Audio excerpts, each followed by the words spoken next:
Hello students, कैसे हैं आप सब। आई होप आप सब अच्छे होंगे। आईसीटी वर्चुअल क्लासरूम में आप सबका स्वागत है। मैं विकास। बच्चों, आज क्लास 11th का मैथ्स कर रहे हैं हम।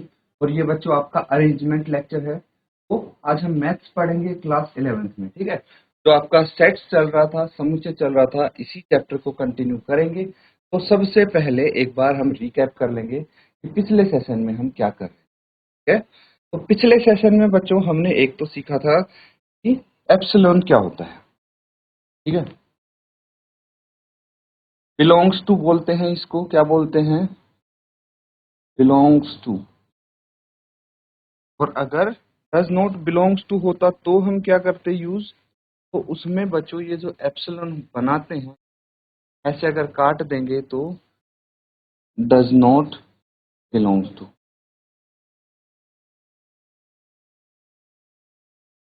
अब ये तो हो गया कोई भी एलिमेंट किसी सेट को बिलोंग करता है या नहीं, वो हमें यहाँ पे हम उस चीज को रिप्रेजेंट कर सकते हैं। कैसे कर सकते हैं, इस तरीके से। अब दूसरी चीज हमने सीखी थी, जो सेट्स होते हैं ना, उनको हम कैपिटल लेटर्स से, जैसे capital A, capital B, capital C, ऐसे करके इनसे शो करते हैं। लेकिन अगर सेट के एलिमेंट्स की बात आए, अवयव जो होते हैं, तो उनको हम स्मॉल लेटर्स से रिप्रेजेंट करते हैं, ठीक है बच्चों। ये आपको पता हो।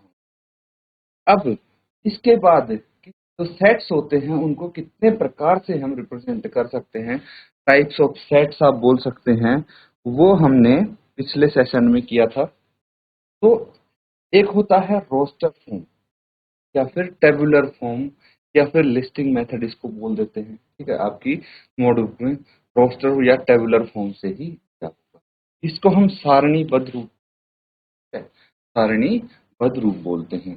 तो ये चीज हमने ये डिस्कस किया था, रोस्टर फॉर्म होता क्या है और हम कैसे इसको रिप्रेजेंट कर सकते हैं, है? तो इसी को हम यहाँ पे डिस्कस करने वाले हैं। यहाँ से समझना, क्वेश्चन भी करेंगे इसके आधार पे। तो क्या बोला गया है, क्या चीज है यहाँ पे, एक बार फिर से इसको रिवाइज करने के बाद आपका आएगा, in this form all the elements of set are listed. The elements are being separated by a comma and are enclosed within curly braces. Braces कैसे होते हैं, जैसे ये दिख रहा है आपको, दिस इज, ये करली ब्रेसेस है, ऐसे हम तो जो भी आपके उनको करली ब्रेसेस में जो अंदर एलिमेंट्स आते हैं, सारे एलिमेंट्स को मेंशन करते हैं हम। जितने भी एलिमेंट है, 5, 10, 15, जो भी एलिमेंट्स होंगे सबको हम मेंशन करेंगे वन बाय वन, ठीक है। तो ऑल एलिमेंट्स आर लिस्टेड। और जो एलिमेंट्स कॉमा या फिर कॉमा से वो होते हैं, सेपरेट किए जाते हैं, है ना। जैसे देखिए, इसमें ये सारे एलिमेंट्स देख रहे हैं आप, सबको तो लिस्ट किया है, इसमें सबको मेंशन किया है। और हर एक एलिमेंट कोमा से सेपरेट किया जा रहा है, कोमा से अलग अलग किया जा रहा है।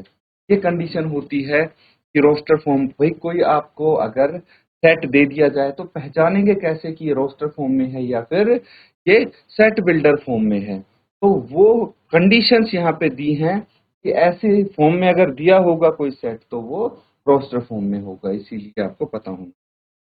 फिर यहाँ पे कुछ एग्जाम्पल आपके सामने है, ये देखिए, दो एग्जाम्पल दे दिए हैं। नेचुरल नंबर 10 से कौन से होंगे, 1 से लेके 9 तक होंगे। सभी एलिमेंट्स आप लिस्ट कर दिए हैं आपने, तो इस तरह से लिख सकते हैं।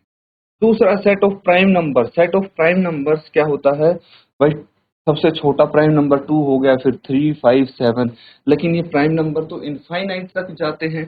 तो हम इसको क्या करेंगे, 3 डॉट से रिप्रेजेंट कर देंगे। इसका मतलब यही है कि ये जो प्राइम नंबर है ये इन डेफिनेट इनफाइनाइट तक जाते हैं और ये कंटिन्यू होते रहेंगे। समझ में आ रहा है। कुछ कंडीशन आपको दे दी गई है यहाँ पे, और नोट करके जो है उसको समझना। In roster form, order in which the element are listed is not important. सबसे पहला पॉइंट तो ये है कि भाई ऑर्डर से फर्क नहीं पड़ता, ऑर्डर इज नॉट इम्पोर्टेंट। इस ऑर्डर में आपके एलिमेंट्स लिखे, जैसे ये जो नेचुरल नंबर वाला एग्जांपल था, इसी में देख लो भाई, 1 से लेके 9 तक ऐसे लिखे हैं। जरूरी नहीं है कि ऐसे ही हर बार लिखें। अगर हमारा ऑर्डर ऊपर नीचे हो जाता, पहले मैंने 2 लिख दिया, फिर 4, फिर 1, 3 ऐसे करके लिख दिया, तो भी कोई दिक्कत की बात नहीं है, ये भी ठीक माना जाएगा। क्यों? क्योंकि सारे एलिमेंट्स तो हैं कर्ली ब्रेसेस के अंदर, बस ऑर्डर ही तो ऊपर नीचे किया है, आगे पीछे किया है, तो कोई दिक्कत नहीं, कोई एलिमेंट कहीं लिख दो, बस आपके एलिमेंट सारे इंक्लूड होने चाहिए, इसलिए बोला है ऑर्डर इंपॉर्टेंट नहीं है। दूसरा है रोस्टर फॉर्म में जब एलिमेंट्स लिखते हैं तो जो रिपीट हो रहे हैं एलिमेंट्स वो मेंशन नहीं करेंगे। जैसे अगर सभी लेटर्स इसके मिसलेनियस के आपको लिखने हैं, ठीक है, मिसलेनियस में अगर देखेंगे हम तो क्या क्या रिपीट हो रहा है बच्चों, इसमें रिपीट हो रहा है आपका क्या, एल रिपीट हो रहा है ना, ई भी रिपीट हो।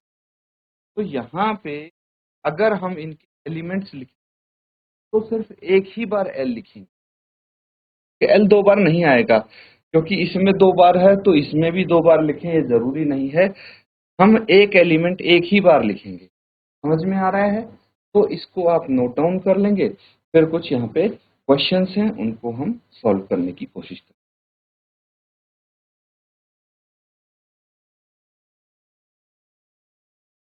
तो स्टूडेंट्स यहाँ पे रोस्टर फॉर्म हम समझ गए हैं, अब कुछ एग्जांपल कर लेते हैं कि रोस्टर कैसे आप लिख सकते हैं।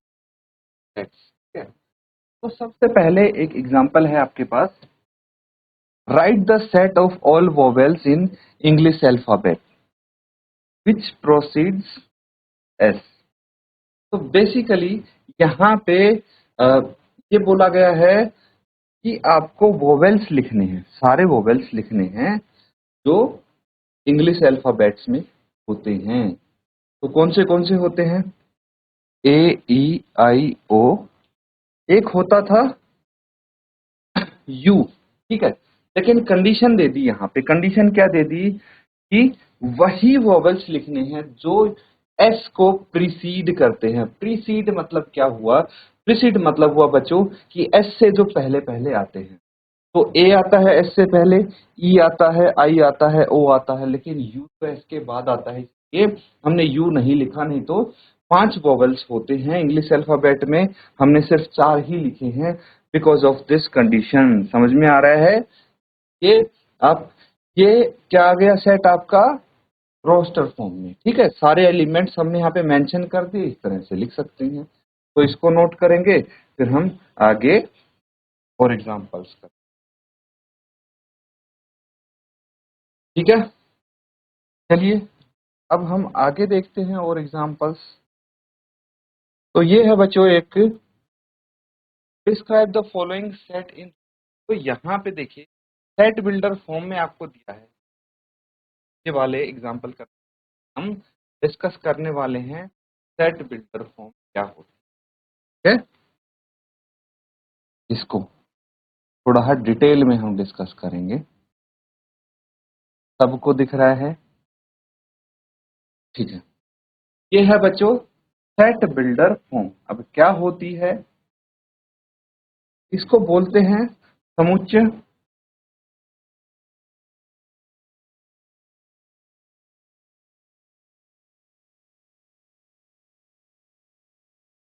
समुच्चय निर्माण रूप यानी सेट बिल्डर फॉर्म। ठीक है, सेट बिल्डर फॉर्म क्या हो गई? समुच्चय निर्माण रूप। क्या होता है ये? देखिए इसको रूल मेथड भी बोलते हैं। बेसिकली होता क्या है ये समझेंगे। In this form all the element of set possesses a single common property px which is not possessed by any other element outside the set। तो जैसे हम रोस्टर फॉर्म में क्या करते थे, हर एक एलिमेंट लिखते थे, यहाँ पे हर एक एलिमेंट लिखने की जरूरत नहीं है। यहाँ पे कुछ ऐसी बात लिखेंगे, कुछ ऐसी प्रॉपर्टी लिखेंगे जो सिर्फ इस सेट के एलिमेंट ही पोजेस करते हैं, जो इस सिर्फ सेट के एलिमेंट्स यानी अवयवों के पास है। बाकी सेट के बाहर कोई अवयव होगा तो उसके पास वो प्रॉपर्टी या फिर वो गुण नहीं होगा। समझ में आ रहा है? इसीलिए यहाँ पे हम सेट बिल्डर फॉर्म में हमें एलिमेंट्स लिखने की जरूरत नहीं है, हम वो प्रॉपर्टी लिखेंगे जो उन एलिमेंट्स में है। ठीक है, तो एलिमेंट यानी अवयव।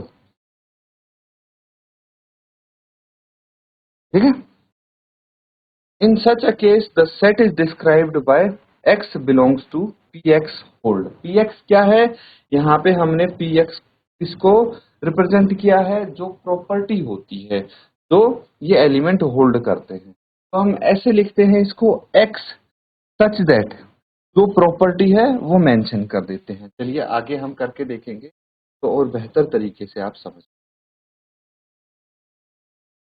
अब क्या है, एग्जाम्पल देखिए, एक सेट है हमारे पास ए ई आई ओ यू, ये तो पता है क्या है ये ए ई आई ओ यू, ये एलिमेंट्स लिखे हैं हमने और कौन से एलिमेंट्स हैं, ये वोवेल्स हैं इंग्लिश अल्फाबेट के। तो all elements possesses a common property, है ना, एक कॉमन प्रॉपर्टी है सब एलिमेंट्स में, वो आपको फाइंड आउट करनी है। क्या है, each of them is vowel, क्या है ये, वोवेल है इंग्लिश अल्फाबेट का, है ना। अब इसके अलावा और कोई वोवेल तो नहीं हो सकता। अगर मैं यहाँ पे बी लिख दूं या सी लिख दूं तो वो तो वोवेल नहीं होगा, इसीलिए ये एलिमेंट पोजेस करते हैं ये प्रॉपर्टी की, ये सभी वोवेल हैं। अगर मैं इस सेट को डिनोट करता हूं बाय वी, है ना, इस सेट को वी से डिनोट कर देते हैं, तो कैसे लिखेंगे देखना। ये तो हो गया आपका रोस्टर फॉर्म में, है ना। अगर हमने इसको वी से डिनोट किया है, यहां से देखना,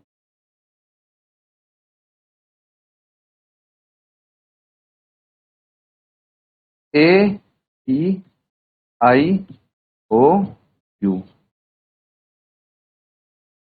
ठीक है, ये तो आपका रोस्टर फॉर्म में हो गया, टेबुलर फॉर्म में हो गया। अब इसको सेट बिल्डर फॉर्म में कैसे लिखें, ये देखिए, बी है, फिर क्या बोला था, एक्स सच दैट, है ना, उसके बाद जो प्रॉपर्टी पोजेस करते हैं वो लिखनी है। क्या है, x is a vowel in English alphabet, ये लिख दिया। तो ये हमारा हो गया समुच्चय निर्माण रूप।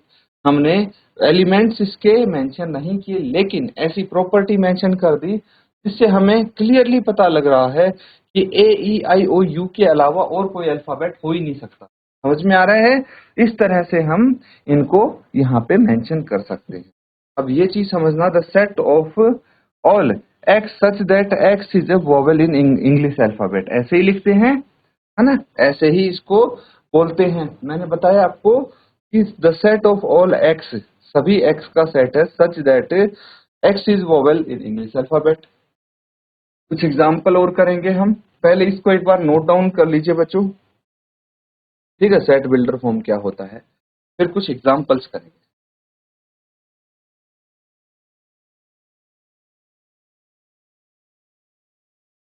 तो बच्चों यहाँ पे हमने सीखा है कि भाई आज क्या क्या पढ़ा है हमने, रोस्टर फॉर्म क्या होती है, रोस्टर फॉर्म में कैसे हम मेंशन करते हैं एलिमेंट्स को, सेट्स को, और सेट बिल्डर फॉर्म क्या होती है, सेट बिल्डर फॉर्म को कैसे रिप्रेजेंट करते हैं, अगर रोस्टर फॉर्म में दिया हो उसको सेट बिल्डर फॉर्म में कैसे लिखते हैं, ये सब डिस्कस किया हमने। तो इनको रिवाइज जरूर करें। इसी के साथ आज का सेशन यहाँ पे एंड करते हैं।